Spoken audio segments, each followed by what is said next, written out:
আসসালামু আলাইকুম। আজ আমি নিয়ে আসছি আপনাদের জন্য খুবই মজাদার একটি রেসিপি। সেটা হচ্ছে শিং মাছের পাতলা ঝোল, গোলকপি ও টমেটো দিয়ে। এখানে আমি নিয়ে নিয়েছি শিং মাছ এবং গোলকপি। তাহলে মূল রেসিপিতে চলে যাচ্ছি। নিয়ে নিয়েছি একটা প্যান, চুলা জ্বালিয়ে দিয়েছি। এখানে আমি চা চামচের 1 চা চামচ জিরা, গোটা জিরা একটু টেলে নিব।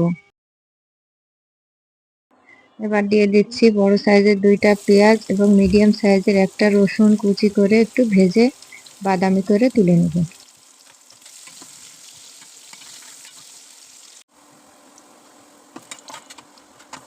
ওই ভাজা তেলের ভিতরে আমি একটু সরিষার তেল দিয়ে দিয়েছি এবং 8-10টি কাঁচামরিচ, ছোট সাইজের একটা পেঁয়াজ এবং ছোট সাইজের একটা রসুন আমি একটু আধ ভাঙা করে নিয়েছি।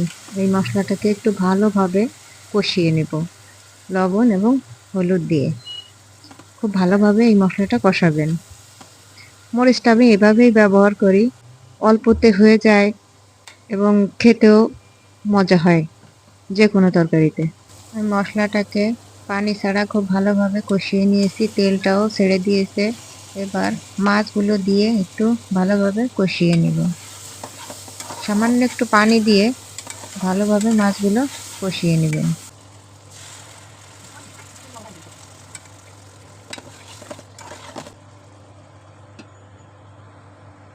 আমি মাছটাকে ভালোভাবে কষিয়ে তেল ছাড়া পর্যন্ত কষিয়ে নিয়েছি। এবার আমি মাছটাকে তুলে নিয়েছি, মশলাটা কিন্তু রেখে দিয়েছি। মশলা, তেল এগুলো ভিতরেই আমি ফুলকপি দিয়ে ভালোভাবে কষিয়ে নেব।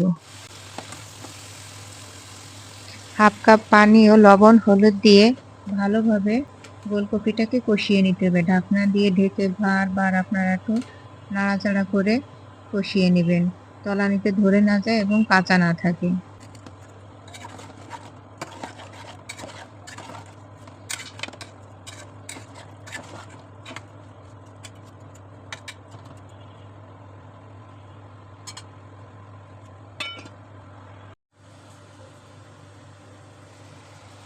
আমি গোলকপিটাকে খুব ভালোভাবে সিদ্ধ করে নিয়েছি। 2-3 মিনিট পর পর একটু নাড়াচাড়া করে নিয়েছি এবং পানিটাও শুকিয়ে গেছে, দেখুন কত সুন্দরভাবে। এই পর্যায়ে আপনারা খুব বেশি পানি দিবেন না, আর পানি থাকতেও ঝোলের পানিটা দিবেন না। কিছু টেকনিক আপনারা নিজেরাই বুঝে নেবেন। আচ্ছা, রান্নাবান্নাটা হচ্ছে আমাদের আর্ট। যত রান্না করবেন ততই আপনার একটা অভিজ্ঞতা হয়ে যাবে। এবার আমি ঝোলের পানিটা দিয়ে দিই।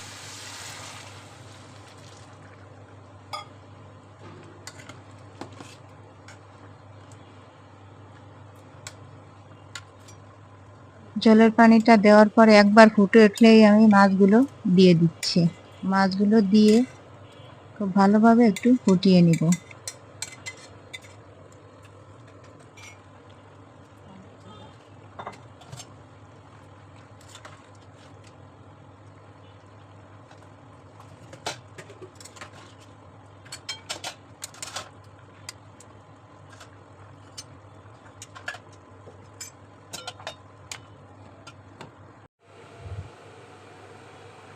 অফ ক্যামেরায় আমি মিডিয়াম সাইজের 2টা টমেটো কেটে দিয়েছিলাম। 2 মিনিটের মতো ঢেকে রেখে দিয়েছিলাম। টালা জিরা এবং ভাজা পেঁয়াজ একসঙ্গে একটু পানি দিয়ে ব্লেন্ড করে নিয়েছি। এবার দিয়ে দেবো সেটা।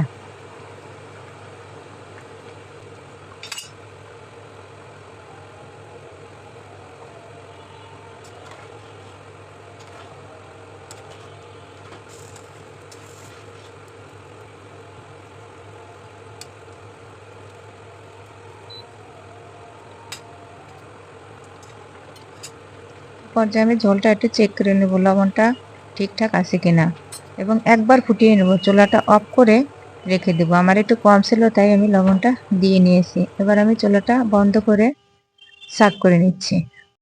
দেখুন বন্ধুরা, আমার ঝোলের কালারটা দেখুন কতটা লোভনীয় লাগছে। এভাবে আপনারা আমার মতো করে একবার বানিয়ে খাবেন বাসায়। খেয়ে আমাকে কমেন্ট বক্সে জানাবেন কেমন হয়েছে।